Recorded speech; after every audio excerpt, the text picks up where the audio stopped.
If you have knee pain on the front of your knee with running, jumping, squatting, etc., keep listening because I'm going to give you an exercise that you can do to help decrease that pain and make your knee or knees feel a little bit better. So I'm Dr. Sarah Swall of Resilience RX, and tonight we are going to talk about patellar tendinopathy or tendinitis. This is also better known as a jumper's knee or lesser known, depending on what circles you run in. It's fairly typical in basketball players, especially youth basketball players. Guys and girls equal, but typically more youth, but also I've seen it in individuals who start some sort of functional fitness, whether that be Burn, Orange Theory, F45, CrossFit, etc., or just lifting weights on their own or running on their own. I've seen it develop there too.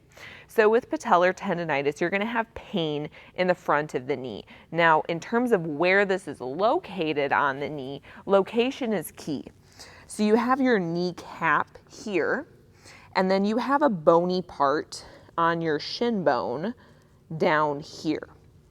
The location of these is going to differ depending on your just general anatomy. Different people have different size kneecaps, different size bones, but the pain, there's going to be kind of a structure that feels kind of like a rubber band that goes right in between the bump and right in between your kneecap. So my kneecap ends here, my bump is here. The structure is a vertical line between the two.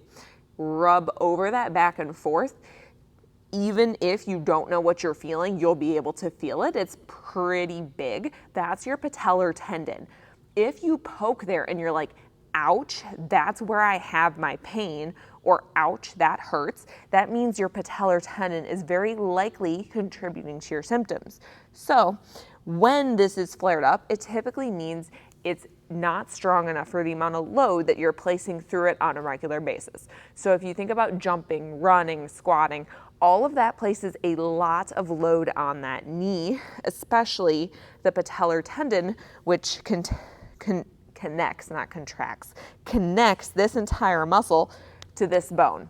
So we want to load this, and when we load this gets loaded as well. So one of the best ways to do that is to do a modified squat. Now there is a caveat here because I talked about, well, if you have pain with squatting, why are we squatting? We're squatting in a graded fashion. So you're not going to do a full depth squat right off the bat unless you can. If you can, awesome, we're going to do that. If you can't, we're going to grade it. So we're going to go down until symptoms are about mild to maybe moderate and back up. So that will look potentially like this and back up. So just down here, symptoms are about mild to moderate and back up. We're going to do repetitions there.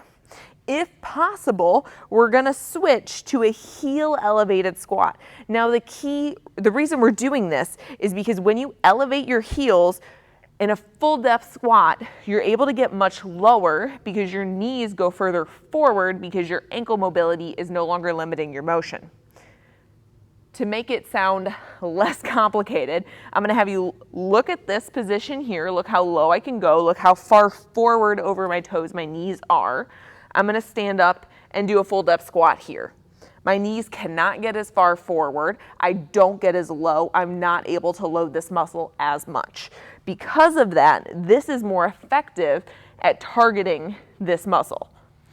So this ideally is the exercise loaded with weight, with a barbell, dumbbells, etc., that you want to be able to get to if you're struggling with patellar tendinopathy, because you want to strengthen this muscle because that in turn strengthens that tendon. So quick recap, patellar tendinopathy, pain on that part between your kneecap and the bump on your shin. If your pain is located there, odds are it's patellar tendinopathy.